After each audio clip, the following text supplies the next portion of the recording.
This is Frank Skinner. This is Absolute Radio. This is Frank Skinner on Absolute Radio with Emily Dean and Pierre Novelli. You can text the show on 81215. Follow the show on Twitter and Instagram at Frank on the Radio. Email the show via frank@absoluteradio.co.uk. Hi. Morning. Hi, as they say on Glee. How you doing? Hello, everyone. And people with hangovers and people who've shut themselves out and are listening to this on their phone in the garden, waiting for the fire brigade. Good morning. Brigade. Yeah. Good morning to you. They still come, don't they? I'm wearing a lanyard. Yes. I don't often wear. Something of the civil service about you this morning. And it says on it, Frank Skinner MBE. That's what it says on my lanyard. And dangling from my lanyard Oh, here we go. is, it's my pen of choice. It's the four-colour original, which I've been speaking much of just lately. I should say that this was sent to me by Paul Roberts from Stockport, who's also a poet, and he sent me his poetry book as well. I want to tell you something about these four-colour pens. In case you don't know what I'm talking about, in case you haven't listened to the show recently, it's fine. Is it? It's one of those pens that's got four slides on it, a green, black, red and blue, and you slide down the colour that you're using at that time. I've found it's made my life so streamlined. I heard someone's phone. Was it mine? I bet it was mine. It Should could we have all been. take a look? It wasn't mine. It's not great radio. It's not me. Mine might be on because it was me. I own Okay. it. It's the least professional thing I've ever done. Your pen Wow. alert going off. Yeah. Is it? So What is the least professional thing you've ever done? I think probably I was on Zoe Ball's show yesterday morning, so it's quite recent. And we all had to, there was me, Paul Whitehouse and Stephen Mangan, and we all had to draw each other because Stephen Mangan hosts an art show, which I used to do. And so we were all drawing. Now, I find they actually had a painting of a horse that I did on Taskmaster, the popular Radio 4 show. And I painted that horse whilst riding a horse. Channel 4. Did I say? Sorry, obviously. Sorry, Channel 4. Thank you. So I was riding a horse round and round an arena. And there was another horse standing nearby, and every time I went past that horse, I painted a bit more of it on I had like a canvas fitted to my saddle. Yeah. So they had that, and the point I made about it was actually quite a good painting of a horse, and it's the best I ever rode. I did a fabulous rising trot, which was smooth as silk, and I think one could argue that You've changed, Frank. Yes. You've changed. If you're with the MBE, I've become very equestrian. In fact, I have a Gymkhana tomorrow. I don't know if you remember Gymkhana. He was in the Rockford Files. Oh. Anyway, so I started to think maybe the best way to do something is to be doing something else because you don't worry so much about it. So my painting, I wasn't thinking, that nose is a bit wrong. I was too busy trying to stay on the horse, and my riding, I wasn't worrying about the horse. I was worried about my painting. So it worked. So they gave us this, and that I found that very distracting, drawing Stephen Mangan, who was once described in a show I saw as looking like the donkey from Shrek, and he really does. He does. Lovely bloke. But anyway, so they were talking about the fact, Zoe Ball said, you used to do Stephen's show, didn't you? You used to do the job before him. And I said, yeah, and I'm drawing away, scratching. You can hear the sound of me drawing. Yeah, I used to do that. Yeah, they actually told me I was hated on set by the crew and stuff, so I left. And then after I thought, I don't know if I'd have come out with that if I was hadn't been trying to get his nose right. So, yes, that's certainly one of the least professional things I've ever done. Frank So yes, so that was my least professional thing ever, pathetically later in the show when I realised that I'd said this thing, Yes. I said, actually looking back, I don't think he said I was hating on the set. I think he said disliked, as if that was gonna pull me out the hole. Pathetic. Absolutely pathetic. Speaking of pathetic, I found the other day a piece of paper which was tucked in another book, and it had a couple of ideas for this show. All right. No. And do you remember Unprofessional. Long yeah. lost. Do you remember when I used to do whatever happened to's on here? Yeah. So I would say, Whatever happened to? and then it'd be stuff like neuralgia and stuff like Yeah. that. Yeah, things that Yeah. that have gone. And it was, it's. I suppose I could now do whatever happened to. That Yes. feature. But anyway, I found one that I'd written as a suggestion to myself. Whatever happened to harems? That would have been a good text. It still is First Jim good. I mean, Carner. And now the this. last harem. When was the last? I mean, the last They one. might still exist in some parts of the world. Maybe. Do they? But I think they sort of died out with the 1960s films. There were I sort of think- ladies wandering around. I mean, you don't get them these days. Harry Styles must have one, surely. The word only ever pops up in a kind of cynical, oh, your harem of admirers. Yes. sort Well, of way. it's used with Casanovas. Again, whatever happened Well, to I your did say. Casanova? I'm I afraid. said it to my son a few years ago. Uh-huh. I say probably 18 months ago, and he'd been ill, and he had three young girls from his class. Obviously, they're young girls from his class, and they were on like Zoom talking to him. And I said, "Oh, what did your harem have to say?" And he said, "That is such an old person's thing to say." And I thought, yeah, awful. So that was absolute diabolical liberty. So I want to tell you about my pen, about my four-colour pen, Okay. because again, this is one where different colours slide down, and I was thinking to myself, wouldn't it be great? Because I never used the green ink. Yeah. When would you write in green ink? What would that Well, context I know be? the answer to that, I'm Go on. afraid. I think it is people, apparently people, I have to be careful here. I think people would often write angry letters in green ink. It's associated with anger. Oh. Yeah. I can tell I know you. someone that received a letter, from a high-profile prisoner. I won't mention them, but in green ink. Prison ink. I can tell you that traditionally the head of MI6 signs off as C in green ink because the first head of MI6 did that. Ah, okay. So it's become a sort of... See? The one time I He's C, there's M, Q, C, you know. Oh, shut letters. up. If Is that I was right? C, yeah. if I was Mark Ruffalo, Yes. I would do my Tell me more. I would do I'd hammer in the morning. If I was Mark Ruffalo, who plays the Hulk, I would do my autographs in green. Just as a little subtle little... I think people would love... Wouldn't you love a green Mark Ruffalo autograph? Yeah. Well, I would. also, you're right, actually. Would you do it if you were sort of a horticulturalist as well? Be on brand. I think it's a good idea. Like a celebrity gardener should do that. Oh, yeah. Yeah? Thematic colouring. Yeah. Yeah, Titchmarsh, you think? Yes. Yeah, Or just a big Titchmarsh. green thumbprint. It just... No, it's it's a fingers. stamp Isn't pad. it fingers that need to be green, not thumbs? You're it's green. stretching it out a bit. Isn't it a green thumb? Or No, what it's about, a green fingers, who's isn't your it? favourite green celebrity? Hold on, we've had a digit-based debate. My favourite one? Green celebrity.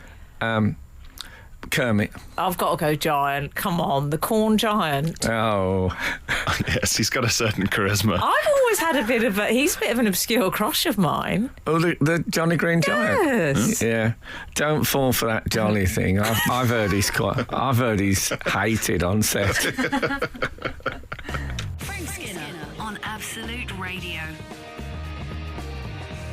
Frank, we've got some green ink correspondence. Okay. Not in green ink, which is rather remiss of them. Is it from Professor Green? No. He could use it. Yeah? You got on with him, actually. Yeah, I did. That's a friend of Frank's, Professor yeah? Green, yeah. And not only did I really get on with Professor Green, he said a very interesting thing to me. He said he never trusts anyone who has more than 3 friends, which I really liked. But also I told Frankie Boyle about meeting Professor Green, 'cause he'd met him as well. And he said he looks like the sort of man who offers you unsolicited advice when you're on a fruit machine. And I laughed for about 10 minutes at that. Anyway, sorry. We've heard from Baz, Right. who says many teachers are now told to mark students' work in green ink, as apparently red ink is seen as too threatening. I'm not one of these blokes who says, oh, but sometimes. I am. Yeah, okay. Andy in Mansfield? Okay. Andy Yates in Mansfield. I have a mate who works for Severn Trent Water at the local sewage works, and he signs in brown ink. Oh, no. Does he? Let's hope that it is brown ink. Yeah, exactly. I bet he's got some lovely tomatoes at his house. And we've heard from If the stories are true. Amanda in Leighton Buzzard. Frank, green ink is traditionally used by auditors. Is it really? Maybe that's because of money was always thought of as greenbacks and stuff. Could be. Yeah. Money focused, thematic. Yeah, I like it. Oh, I'll tell you who uses green ink, Frank. Neil Gaiman, the writer. Does he? Well, he sent me a card once with a green ink. Oh. Well, this has gone much further than I Yeah. expected. But crucially, Frank, what are you going to use your green ink for? You've got Well, 4 options here. No, but here's the thing. I thought to myself, wouldn't it be brilliant? My real dream 4-colour pen was if there was no green ink and the green ink was replaced by a pencil. And then the next time I went into Ryman's, I saw that very instrument before me. Green ink replaced by... And like I'd willed it into being. I don't know. Did you ever see... I saw that very instrument before me. You're talking about a pen, Frank. But this is my life's blood. There was a Richard Burton film called... I think it was The Medusa Touch. Do you remember it? Oh, I loved the Medusa. It'd be late 70s, and he is a man who could will things. So there's a bit where he makes a plane crash. He's talking to this guy, and he says, "I'll prove this to you once and for all." And then he makes it. And there's one when he's in his flat, and they're having an argument. And this woman's saying, "Oh, you're one of those 70s portrayals of women." He said, "Why don't you jump out of the window?" And you hear from next door. And it ends in the most 1970s threat way you could ever, because it ends with, I think he's arrested or something. I don't know if he dies or whatever, but he leaves a note. And this is how someone who can will things to happen threatened the country. It just says wind scale. Whoa. Do you know wind scale? I became Sellafield, but it was then we all thought it was going to blow up all the time. Sorry, I must stop these old man punchlines. Frank Skinner on Absolute Radio. You were talking about the 70s film with Richard What, Burton. The Medusa Touch? Yes. Why were they always called things like The Something Touch? I think it was one of those films where Richard Burton needed the money. I think, he'd done his classical things. He'd read Under Milk Wood. Oh, yeah. And but they always had, that's another whatever happened to, Frank, ESP. You don't hear so much about the ESP these days. No. Yeah, it was much Extrasensory perception. You don't really get that now. the sort of thing where in a TV show or a movie, the camera would zoom in quite quickly on someone's forehead, and a sort of noises would play. Yeah, and then things would move and stuff in there. They loved telepathy in the 70s. The Champions, that TV series, and if you remember that, they were in, I think, a plane crash in Tibet, and they were taken, obviously, to a sort of monastery, and they developed ESP.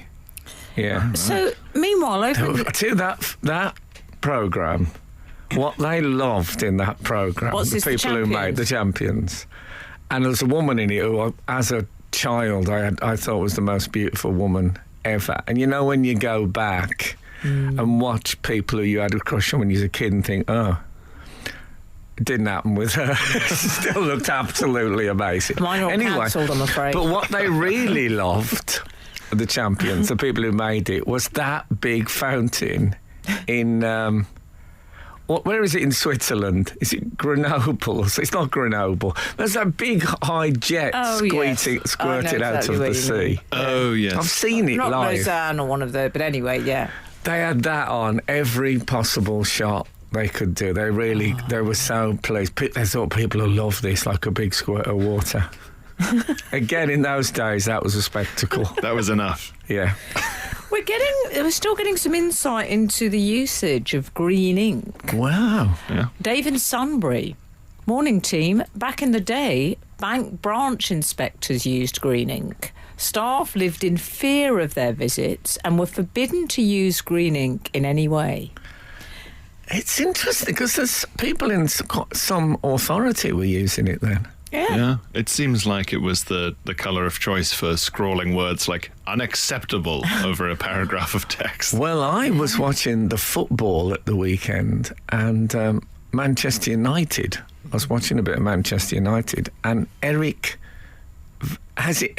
Den Tag, the manager, was using a four-colour slider pen. Love. So maybe he does a bit of greening for the really important bits.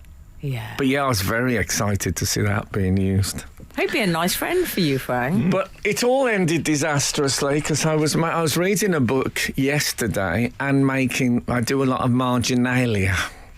So I was scribbling in the margin, and after scribbling for about 10 minutes, I realised I hadn't got my pencil slide down. I had my black ink, and I did that which I have condemned many for. I wrote in a book in ink. Vandalism. So I don't know what to do with myself. Okay. Oh, there was something else. Someone actually spoke to me about the show this week, so it's still being broadcast. Oh, that's good to know. That's good. And it was a reprimand. Oh. What did they say? That I was about to tell something last week, and then I didn't tell it, so I'll tell it after this. Frank Skinner. Absolute Radio. Frank, just in from Dave, who's one of our regulars, 782, as he's also known. Frank, it's called Jet d'eau and is in Lake Geneva. Geneva, of course. We're talking about the fountain that... Yeah, the big squirter. It's not even like a fountain No. now. It's not like a beautiful ornate thing with big fish with big lips on them like you get with water coming It's out. no And Trevi. Neptune. No. No, it looks like a leak. It looks like a burst pipe. Right. But they're very, very fond of it in Geneva. You had some business to take care of. Yes, well, Alex. someone pointed out that I'd said on my birthday I watched I don't know if I mentioned this bit, but it is a tradition in my family, me, Kath and Boz, that on your birthday you choose what's on telly that night and the other two have to watch it. Oh, That's how it what a goes. treat. So I chose the 1965 film Doctor Who and the Daleks. Yeah, and That's why I wasn't available that night. I see. a friend of mine got in touch with me and said, "How was your birthday?" I said it was great. I said, and in the evening, I got Buzz and Kat to watch Doctor Who and the Daleks, and he texted back, had they been naughty? Was this the response? Anyway, we watched it. It's a very strange phenomenon, that film. I don't know if you remember, but someone sent me a brilliant book about the two. There's this one and a film called Dalek Invasion Earth 2150 AD. And they were like, the guy who invented the Daleks, Terry Nation, then decided, well, I can go away and make feature films and I don't need to give the BBC any money. But can you, Terry? Well, he did it. So there's things... So there is a Doctor Who, but it's Peter Cushing, and he's not from another planet. He's like an inventor, and he's actually called Who. Who is his surname? But anyway, it's brilliant. I love it. And I realised that one of the Thal in it, which is the good guys in it, is played by a woman called Yvonne Antrobus. Oh, yeah. Gosh. And Yvonne Antrobus, who's an actress, has got quite a good speciality, and she's one of the country's leading abridgers. Oh. So she abridges, that's what she does. You know, I don't know if you're ever on Audible and you're thinking, I wouldn't mind listening to Gulliver's Travels, and you see Gulliver's Travels 9.5 hours, Gulliver's Travels 9 hours 23, and you think, oh, they must read pretty quickly, and then you get Gulliver's Travels hour and a half, and you think, hold on. And it's been abridged, not necessarily by Yvonne Ant, but what a great job that must be, abridging. Summarising. Obviously, things can be abridged too far. But Wow. So what did Kath and Buzz make of the Dalek? Buzz quite liked it. Kath at the end sat in silence for about 20 seconds and then said, "Not for me." That's as reviews go. It was merciless. This is Frank Skinner. This is Absolute Radio. This is Frank Skinner on Absolute Radio with Emily Dean and Pierre Novelli. You can text the show on 81215. 1215. Follow the show on Twitter and Instagram at Frank on the Radio. Email the show via frank at absoluteradio.co.uk. There are some things that simply do not work in some accents. No. And I think the word Instagram in a sort of Appalachian hillbilly accent does not track for me at all. There's a feeling that in those mountain communities you're not going to get any Wi-Fi. No. Haven't got time for Instagram. No. Take a selfie by my dune buggy. No, you're not. No, they took a nice picture of the bloodhound. Yes, They like yeah. a bloodhound. up that Smell way. hound. Yeah, they do like a bloodhound. Why do actually. they like a bloodhound? I don't know. They're hunting dogs, aren't they? And they Yeah. hunt a lot. Yeah. To track things Yeah. down. Okay. Yep. You sure do make me a squirrel pie. And they're very sinister about the weather.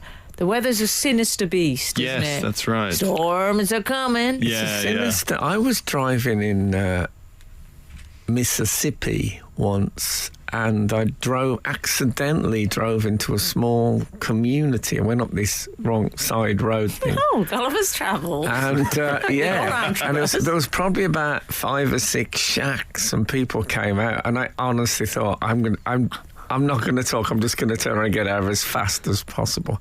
I'm sure it was my but there was literally a man who had dungarees on with like nothing underneath. Well, I don't know if he had nothing underneath, but no top.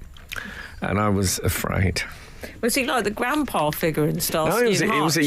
young man. Oh, he was a young man. Yeah. That's more frightening. Yeah, he looked like he could take tell me you- down. I tell you who favours a dungaree, I've noticed. I mean, consistent dungaree wearer. Go on. Well, I went to see Pierre Novelli live. I did the same as you, Frank. Oh, I went yes. a week later. One tier below I was a week later. Fabulous. Congratulations. Thank you. Afterwards, I bumped into a friend of yours, a mutual friend of yours. That's right. Our old tour manager. Your old tour manager. Oh, no, yes. No, Omar, Dungarees, he didn't disappoint. No, he can carry off a He had a dungaree. DM with a heart.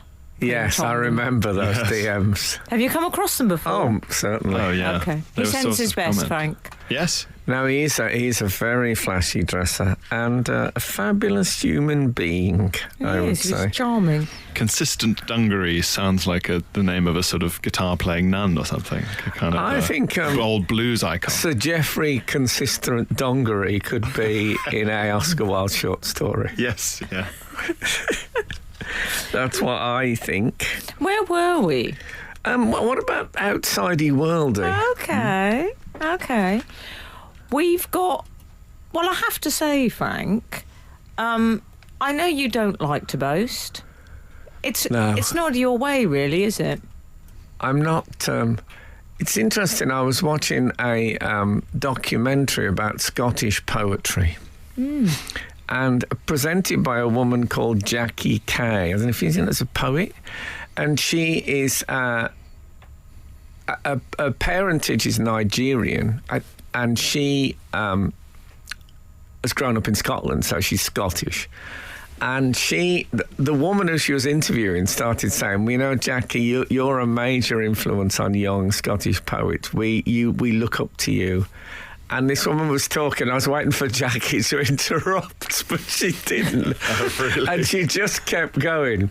And so she finally finished this compliment. Jackie hadn't interrupted. And Jackie said, "Thank you very much." She said, "Some Scottish people don't like compliments." She said, "But the Nigerian part of me is just, no, you keep going, keep bringing it in." And it was great, because I think the accent had slightly fooled this woman that this was, she said, "Oh, no, that's too," but no, she didn't. She said, no, I agree with that, I am brilliant. It was that kind of thing. Well, you're going to have to tolerate this, because Tedley Manor has got in touch to say... The house or the person? It's a person. Okay. Or is it an attitude? It could be everything. It could be Okay. all of those things. Frank's Poetry Podcast resumed last week, I believe it was. Yes, it's back. It births on a Wednesday. And we've had a lot of people getting in touch. Very pleased to hear this. But Tedley Manor has said, "Thank you for bringing the Poetry Podcast back. I never thought I'd be listening to poetry at 11 o'clock at night." I wonder what time. I wonder what. 11 o'clock at night. I wonder what time Ted Lee had in mind he would be listening to poetry.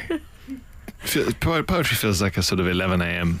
Do you think? 11 a.m. or 3 p.m. Oh, do you think? Either side of lunch. I'll tell you what I think poetry is. 4:30 p.m. Sunday afternoon. Oh, that's Okay. when Poetry Please goes out, ironically. God, you've got exactly the same scheduling mind as Radio 4. Frank Skinner on Absolute Radio. We've got all sorts, haven't we, boy? That's what Bertie Bassett was saying to me just the other week. I don't know You about and your me. celebrity friends. Yeah. He's always name dropping the Bassets. Never takes the hat off, Bertie, when he comes round Would you there. call them the Bassets if they were friends? Like, has he got a family Bassett or is he a loner? I don't know. I would be surprised to find that the manufacturers of licorice all sorts, I can't remember the name of, haven't come up with some Boundary? sort of action figures or... Or a sort of a tedious world expansion where there's a sort of son and a cousin and a You whole see, Bassett clan. Interesting you say tedious world expansion, because I am the person who's personally lobbied for a Mrs. Davros, as you know, Yes. Frank. I want to see their home life. It's the only thing that's these sci-fi things. If I just knew a little bit more Well, there might- about their relationships I and their see. inner lives, I might be on board. Just by way of a link I can no longer resist. Doctor Who had a character we go. called the Candyman, who was just a blatant rip-off of Bertie Bassett, but life-sized. When I say Right. life-sized, I mean human being Was it a size. villain? Yes. Oh, Good. no. And I think that's absolutely correct. I think they got a call from the call? sweet manufacturers saying that you can't recast Bertie Bassett as a villain. For Does Bertie children. Bassett have a top hat and a cane? He had a top hat, certainly. He definitely has. What's a hat. Who is he? He's a nepo baby. He's, Is it? he's the original Mr. nepo baby. Is he Mike Bassett? Who is he? He's Mr. Licorice All Sorts. Yeah. And so he's constructed of Licorice All Sorts. Yeah, he's a sort of golem. Yeah. Yeah. But why is he posh then with the top hat? I think once you've called him Bertie, you've committed to at least upper middle class. So, yeah, he comes from that long line of upper class logo men. Yeah. Like Mr. Planter. Monopoly Man. Monopoly Yeah. Man. Why are they always posh? Who's these your favourite upper middle class logo man? 8, 12, 15. Or woman, but I can't think of any Phileas female. Fogg. He was another poshen. Yeah, but he was a fictional character originally, wasn't he? Yeah, I know, but they turned him into it. The reason they liked him as a logo man is because he was posh. Yeah. Let's be honest. Yeah, you're right. But there'll be others. I think it was to reassure us in the working classes that they had the seal of approval from those who were born to rule. Don't worry, these sweets are well in hand. Exactly. We've got it covered. Don't you We worry. thought we were living the high life eating licorice all sorts. I am an enormous fan, I have to say, and don't send me any, I can afford it, but I do love a licorice all sort. Favourite shape? Well, I like the multi-layer sort of, The lasagna one. yeah, the lasagna one. We once had, I describe it as a huge argument about those jelly things. Well, I love those. Those blue and pink atrocities. No, he I love- thinks of that. What I are love they them. even? Like cushions. They're horrible. But what a fabulous juxtaposition of textures. The brittle roundness of the hundreds and thousands, Oh, okay. and the jelly, the quite a bit like when I used to eat jelly before it was made into jelly and just eat it in squares. It's got that sort of jelly with attitude.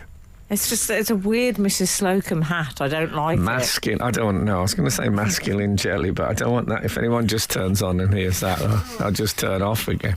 But jelly that's very sturdy is what I'm trying to get across. Oh, God. Frank Skinner on Absolute Radio. We've been talking about the sort of aristocratic character on branding. Mm-hmm. You have your Bertie Bassett, Monopoly Man. Mr. Planter. Mr. Planter. I think he's called Mr. Peanut, Yeah. in fact. And he works for Planters. Anna Banana says... I thought that was one. I don't remember that one. Anna's one of our regulars. Yes, I remember. Anna Banana. Pringle Man wears a bow tie. Pretty dapper. That's true. Yes, and the I think moustache. he's got a more... I thought he might be an academic. I think he's got a more sort of continental flavour. He's a sort of very chic Italian gentleman, I see him as. I thought he might be a professor of Tibetan architecture. Oh, did you read him that way? Professor Pringle. Oh, I see. Oh, I read him as a sort of a sommelier, maybe, on the Amalfi Coast. Oh, why is a sommelier? Oh, they know all about the wines. Oh, They're one the of person, you those. know, when you go to the restaurant. They're the ones that wear a grapes Yes. badge.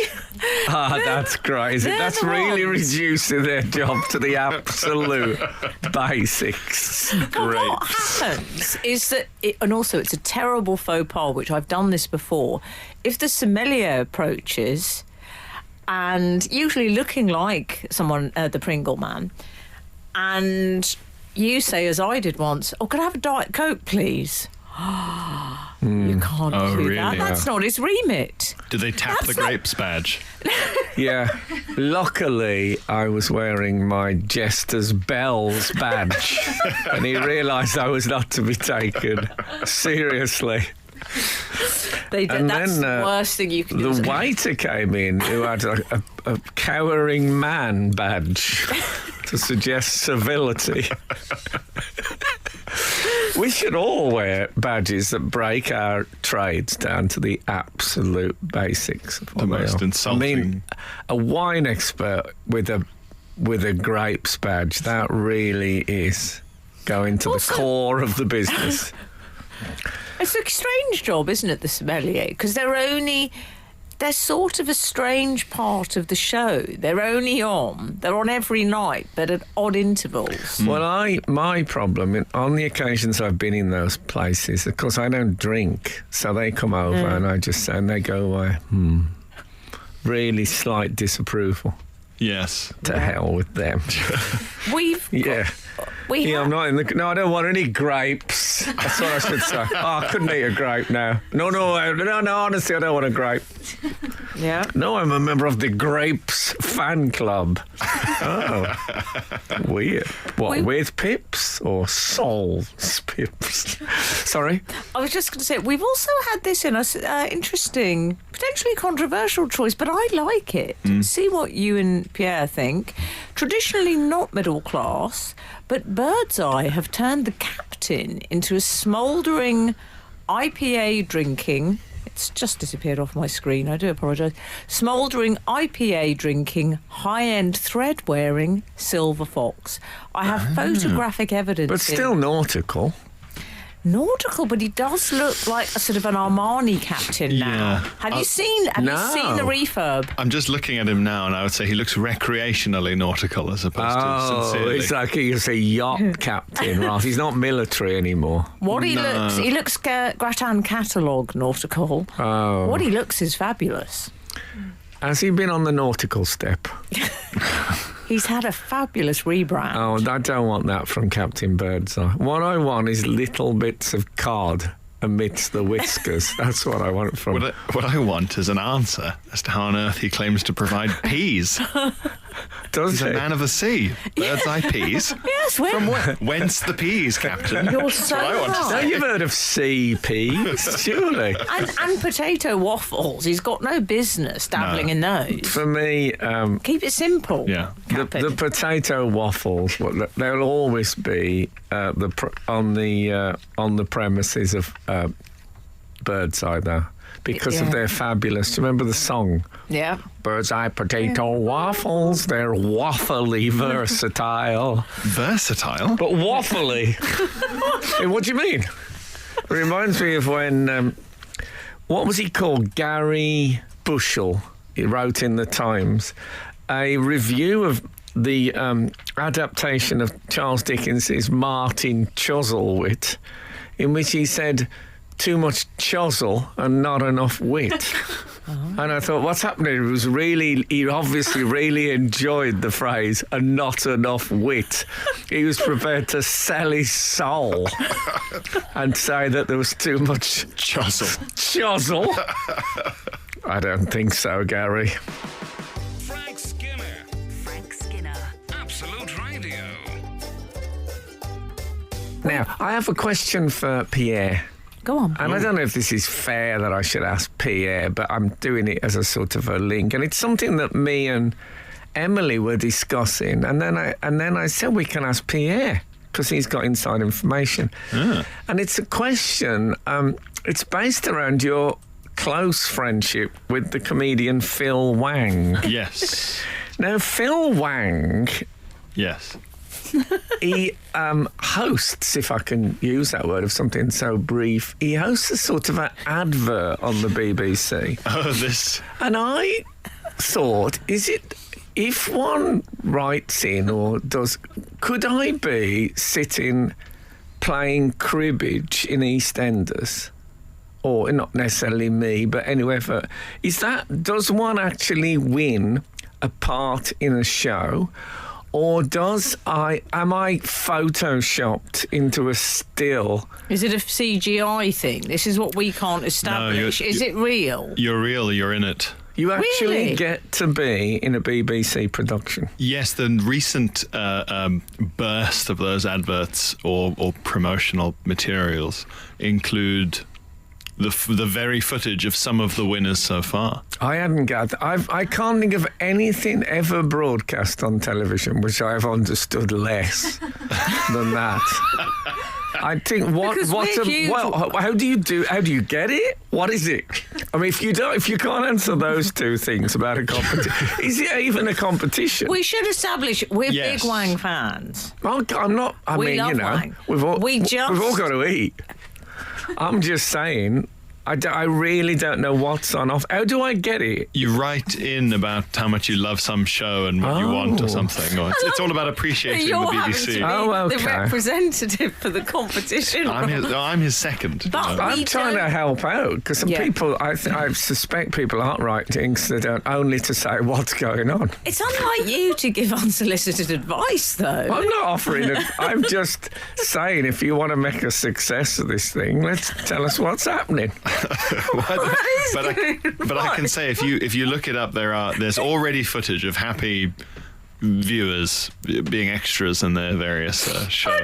Like, Frank, But that if you want to needed- make a success of this thing, is that what you said to Andrew Lloyd Webber when you told him to change the curtain call? But I think it's a lovely idea. Auntie Edie being in Happy Valley, I don't think Happy Valley you'd want to be in, Frank. It's not what you think it is. isn't it? Well, it's I've quite seen it. bleak. I mean, I don't think... I haven't actually seen a whole one, but you know what I mean. People absolutely love it. Oh, it's fantastic. But Yeah. I don't like dramas very much. Do you not, Frank? How can you tell if they're good if there's no jokes in it?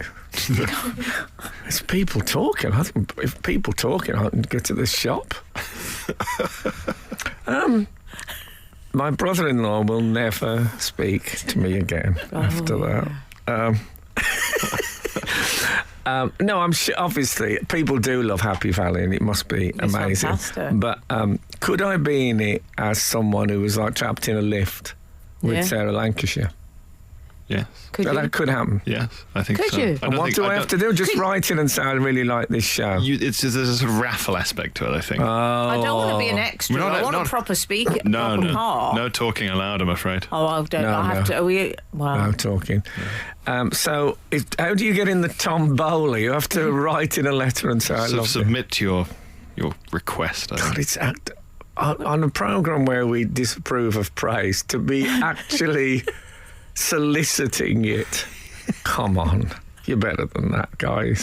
Frank Skinner on Absolute Radio. Well, I can honestly say I've toured with Pierre Novelli and worked with him a few times on this show. I've never seen him quite so spiky as he's got about the BBC "Let's put extras out of work" advert. Yeah. that is on. The big fun contest. Yeah, he's got really touchy about it. He's defending his mate, but we weren't laying into the No, fabulous Phil Wang Mr. does a very All right, charming. J'adore. He's got a script, you know. He's I suppose he could have said, "This doesn't make any sense. No one will know what this means." But you know, It's it's quite extreme, your take early on in it. his career to be putting his foot down like that. It will come.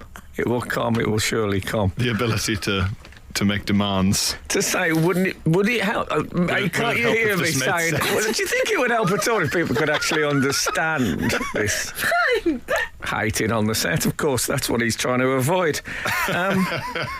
But look, I if think we've we got further down. understand- They don't write a letter; they fill in a form. That's what. It gets even more complicated, it turns out. Oh What do no. you mean? They had to film themselves. Film themselves. They were That's given it. a program-specific brief and filmed themselves conducting an audition. Wow, this is just saving money, isn't it? Could Do they be. get paid for their part? It's unclear. No, Hang on a second. So you have to Slave film labour at the BBC. You film Extras who yourself. were getting like 80 quid a show for doing EastEnders. Suddenly, I mean, Yeah. the unions would have been up in arms back in They the were- day, they can were- I say? yeah. What about when I heard an extra on a show I was doing say, yeah, well, I was talking to one of the extras and they said they'd only got the part because they'd slept with the writer. And I was the writer. And it was my brother. It was our Keith. And we had slept together in our childhood. But this has caused some consternation in their caravan, the extras, that this guy had jumped the queue like that. Well, they're very. I was told when I was a child actor, I wasn't allowed to do extra work. Because if you had an equity card, it was taking the work off the extras. Nowadays, They just say write into us and we'll give you a part. Yeah, and we'll have free ones. They must have There been must be paid. extras are never low on moaning. I mean, they'll be sitting around saying, "Can you believe these people, Tom, Dick, or Harry, just writing in now and taking our work?" They must have been paid. There must be a crippling amount of oversight. I should hope they're paid. They wouldn't do that, would they? I love that we've talked about this for the last 20 minutes. Well, I like to say we are also, I know as well you as like to. as I well know as you messing like to. about, we are also a voice for justice. Justice. Oh, by the way, in the next hour, if you've ever had a Valentine's card or sent a Valentine's card that's actually led to anything interesting, and it could be love, but there are more interesting things. 8, 12, 15. Frank Skinner on Absolute Radio. This is Frank Skinner on Absolute Radio with Emily Dean and Pierre Novelli. You can text the show on 8, 12, 15. Follow the show on Twitter and it's much harder than it sounds. And Instagram at Frank on the Radio. Email the show via frank@absoluteradio.co.uk. Okay. Tis done, and if tis done, tis better, tis done quickly. Regarding the query to the world, Valentine's cards. We've had one of the most roller coaster ride texts I think the show's ever received. Go on. It's from 899. I once received a Valentine's card to my home address. Written inside it was, quote, "Can't wait for the next office party," end quote. My husband at the time went mental. Yes. Uh-oh. I enlisted the help of the post room at work to try and find out who sent it, to no avail. I had done nothing wrong at all, but ultimately it set a seed of doubt in my husband's mind, and our marriage ended a couple of years later. Oh, This no. was about 30 years ago. I still have no idea who sent it. I went on to meet a great man who I've been married to for nearly 24 years, and we have 4 amazing children. Happy days. Wow. Breathe out. Cut to the husband thinking the best form of defence is attack. It was my card. And green ink it was. If this has been a 1970s film starring Richard Burton, it of course would have been his card. Yes. Would have been called the Happy Valentine. Oh, excellent work. So proud of him. How extraordinary. Yeah. Gosh. What a sinister thing to do, whoever sent it. What I was going to say, what a fabulous thing to do. Well, the reason Giving me some drama. ideas. Giving me some ideas. The reason I ask the Valentine's question is sending Valentine's cards, anonymous and all that, sounds like an enormous plot device for life, that things are going to come off that. And I've never met anyone who said, yeah, I got this card and then blah, blah, blah happened. I mean, that one is the first time. It's remarkably anecdote worthy, the Valentine's card Given tradition. Yeah. it's possible. Given it's so loaded. That's Yeah. true. And even this is an example of it doing some unwinding rather than some winding. Yes. What a tale. Gosh. Yes. Anyway, if you've got a Valentine's, I mean, they don't have to be that bleak. No. Well, it's Although a happy ending. It had a happy ending. Ideally. I hope we can hear from the husband, see what happens to him. Oh, what, the original? The Yeah. OG? Yeah, exactly. the You won't be First hearing- gen. You won't be hearing from him. No, I don't think we'll hear from him. We won't hear. We've also, you know what, Frank? I've got an idea. I think we should take a little trip down into Previously Corner. How would you feel about that? We got a. We haven't got a jingle, but I trust you to think on your feet. This'll do. Okay. Oh, I'm a gummy bear. Gummy bear. Oh, I'm a yummy, gummy, gummy, gummy bear. Okay. First up, on Previously, Russell Croucher. I Yeah. already love Russell Croucher because in parenthesis he's put non-MBE. Okay.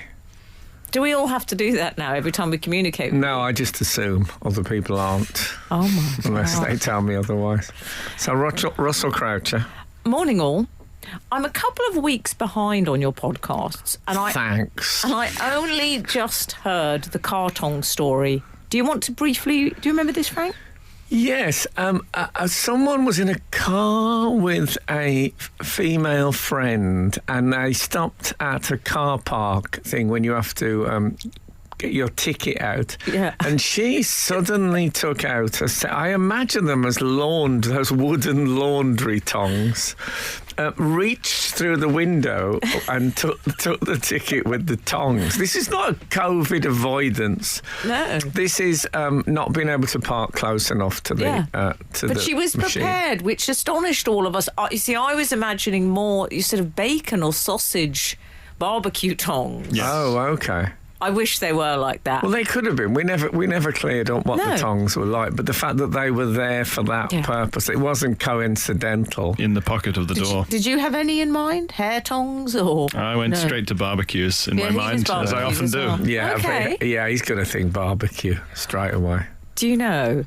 If I'm imagining you in my mind's eye, I think of you hunkered over a barbecue. Holding a pair of tongs. Yeah, I'm thinking of you in one of those blue butcher's aprons and nothing else. Frank Skinner on Absolute Radio. I'd like to return us to Russell Croucher, non-MBE. Oh, yes. That's not judgment from my POV. That's just he felt the Yes. need to tell us that. Yeah.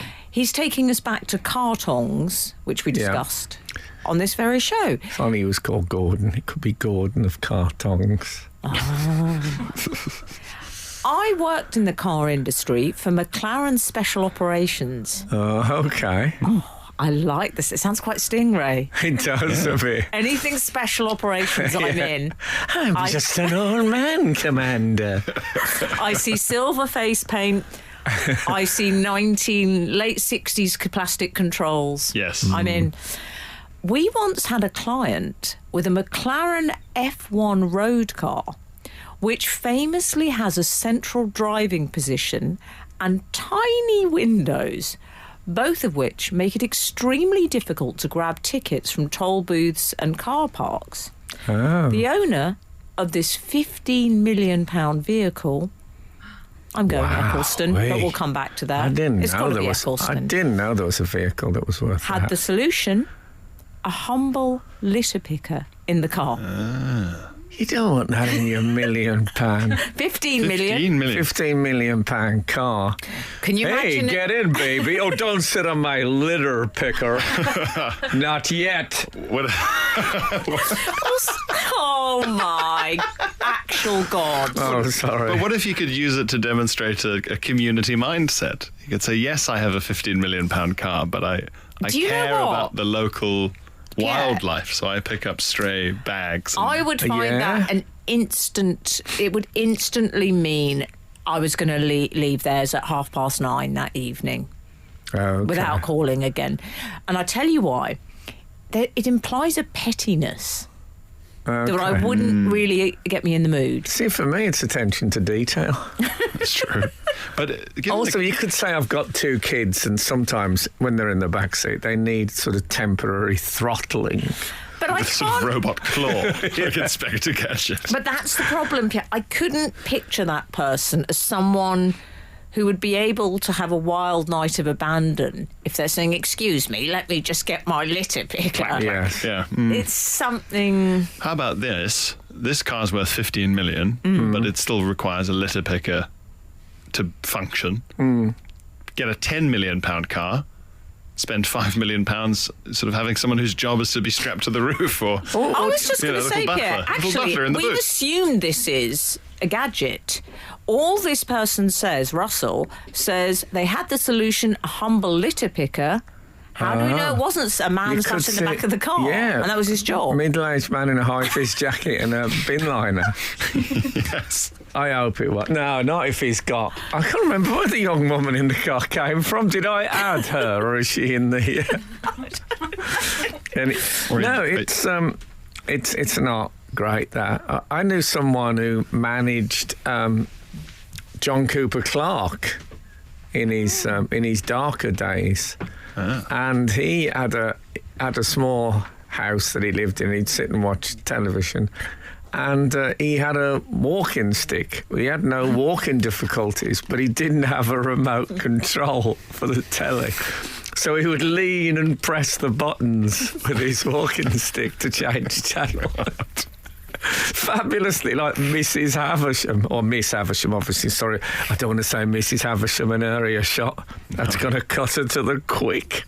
Frank Skinner. Absolute Radio. Now, this has come up in previously on this show. ... Aled from Cardiff has been in Can't touch. be.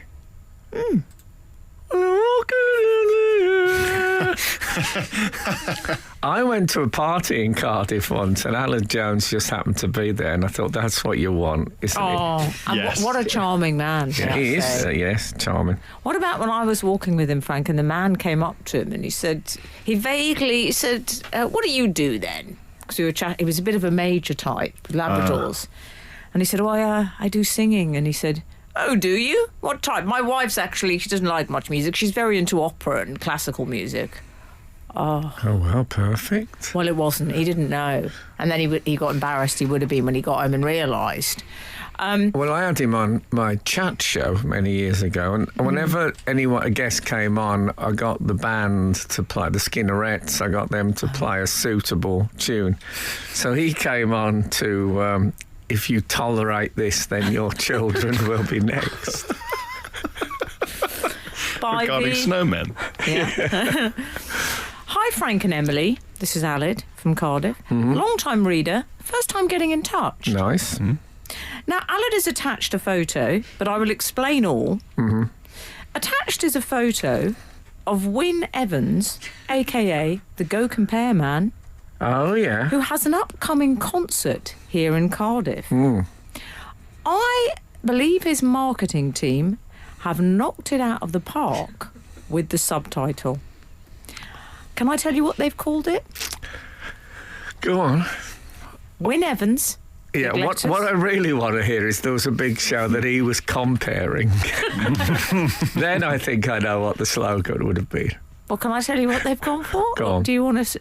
No, go on. They've gone for Beyond Compare. Ah, very, very good. How do we feel about this? That question first to Frank Skinner. You're saying very good? I think that's absolutely top end. Do you? I do. I really like that. Okay. Well done. Well Yeah. done, you. I'm a fan, but I thought they could do more with the image. They could be cheekier. Oh, Because dear. it doesn't still look like the same guy. If you squint and sort of add a Wario mustache. Well, obviously, I haven't seen the picture. No. I don't like him in the adverts as himself. I don't like. To me, it's like Darren Brown telling you how he reads minds or something. It's gone too meta. Yeah, I don't want to see behind the scenes of a Go Compare advert. I just want to think that he is that eccentric opera man in the starched moustache. We also have... Can't always get what you want, as I think Mick Jagger said. Although he had a damn good go, from what I've I heard. was going to say, take your own advice, mate. Is the Go Compare Man a candidate for posh logo man? Well, he has come up here. Oh, okay. He has been mentioned alongside the posh logo men. We've also, of course, had Home Pride Fred. Who Was he posh? Well, he had a bowler hat, but I would say he went for a slightly 60s black polo neck rather Yeah, than I thought he was like blue collar worker rather than posh bloke. But why the bowler hat? Old school. Was that a... Maybe that was like a sort of foreman type symbol from the 1920s or something like Yeah, that. he's too busy to make his own pasta sauce. Yeah. He's been supervising. Yeah, I thought he was definitely on the shop floor, the Home Pride guy. We've also got the Caddish Fox from Old Speckled Hen beer. You won't Yeah. know about that, Frank. It's a alcohol-related thing. No, that rings a bell, though. Johnny- Foxy Bingo's a bit more nouveau riche. Wasn't he favoured a velvet jacket, if I remember, Do you like know, that's yourself, what Pierre. He did, yeah. Yeah. Yeah. I don't make as much money from the board No. Well, he was. I presume he gambled ferociously. I think it might have turned out a bit Lotto Lout for Foxy Bingo. Did We it? haven't heard from him for a while. No, I think you might be right. There's going to be a great story about the decline and fall of Foxy Bingo. What would it be called? Tipping the Velvet? Oh. Frank Skinner on Absolute Radio.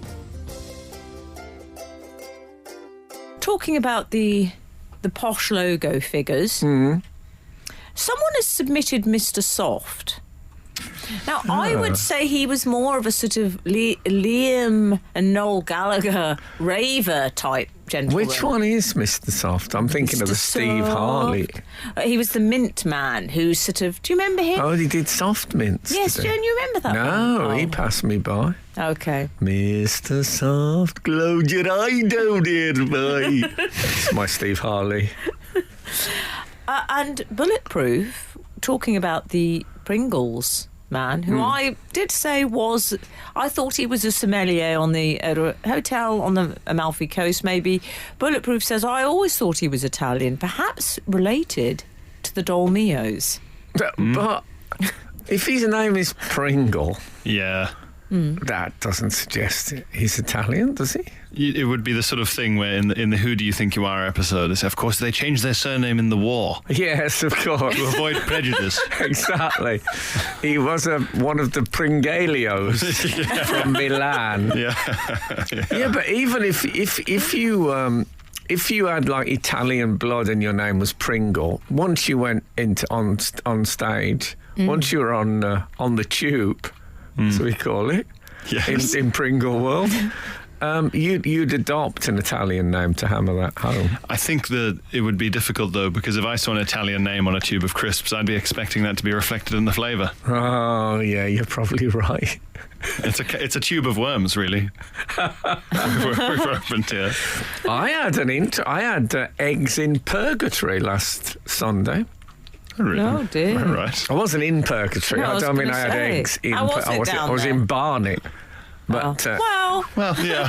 no, In a you'd be surprised. It's. Have you ever had eggs in purgatory? I thought you were going to say, have you ever had eggs in Barnet?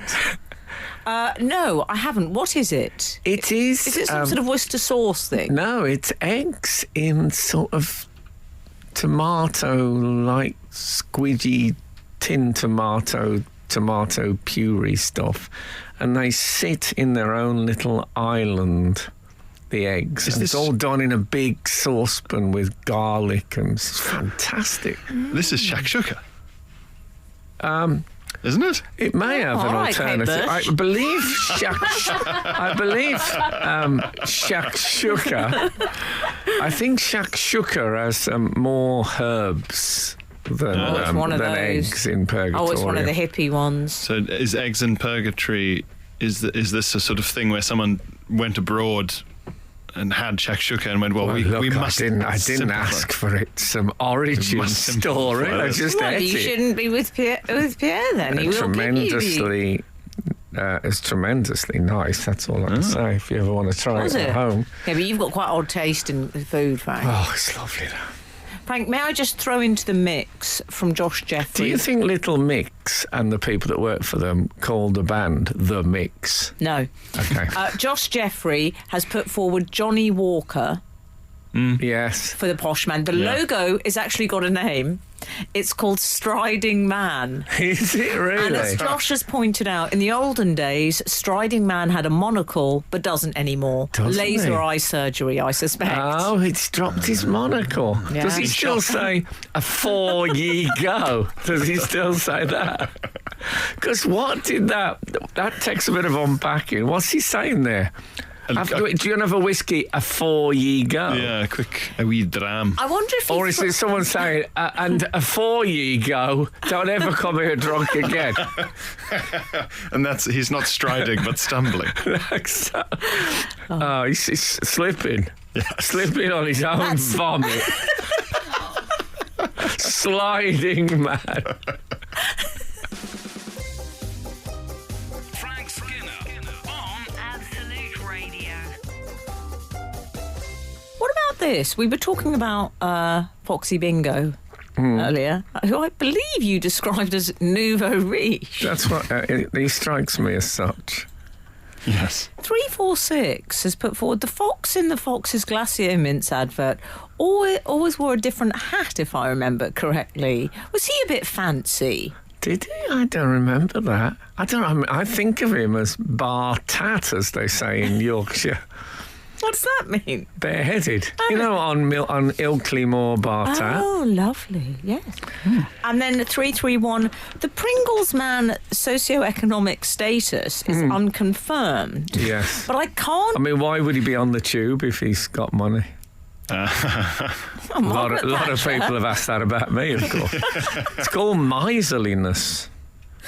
Well, sometimes it's quicker, let's be honest. Yes. But I can't picture a working man getting away with that moustache without the lads at the factory winding you up every day. That's Carl in Derbyshire. What say you? I think that's probably true. I think he's, he's had it done for that photo, and then there's no turning back. I think the phrase... Once you fop, you can't stop, I would say. That's a lovely one. I think the phrase, the Pringles man's socioeconomic status is unconfirmed, is the sort of thing you say to start a nuclear war. Isn't it? Sort of coded. Yeah, exactly. I think it's the sort of thing you John say Le Carre. at the beginning of a date with me to know it's going to get a tick at the end. Oh, yes. Okay? Did we get any more Valentine stuff as it is actually this week? Oh, Yes, you're getting a bit beggy. But I am Did a we bit. get any more Valentine stuff? Not many that are fulfilling the criteria that you wished for of sort of leading to something. We've got another... That's a bit of a reprimand for our contributors. Yeah. Can I tell you something, Pierre? I will. Frank is... I would describe the logo for this as surprisingly... what would I call it, Frank? You give good Valentine's Day. I would say that's fair, wouldn't you? Frank splashes out on Valentine's Day. Well, it's been a while. But, no, I usually do the dozen red roses and all the But you cliches. I'm not scared of a cliche. So that's what you're thinking. I think you're quite extravagant on Valentine's Day. Lovely. romantic. Thanks. Well, You would bring that up the year I've decided to stop. to give in to the miserliness. Yeah, exactly. Saving the planet. Also, we've got the man from Del Monte being thrown in there. We'll discuss him. I think he's a whole other subsection. I don't think he's posh. He's self-made man. The first episode of the new series of Frank Skinner's Poetry Podcast is out now. And it's fantastic, may I say. Thank you. Episode 2 will be out on Wednesday. That'll be Carol Ann Duffy. We download it from wherever you get your podcasts. It's a mystery we don't want to delve into. Thank you so much for listening today. And if the good Lord spares us and the creeks don't rise, we'll be back again this time next week. Now get out. This is Frank Skinner. This is Absolute Radio.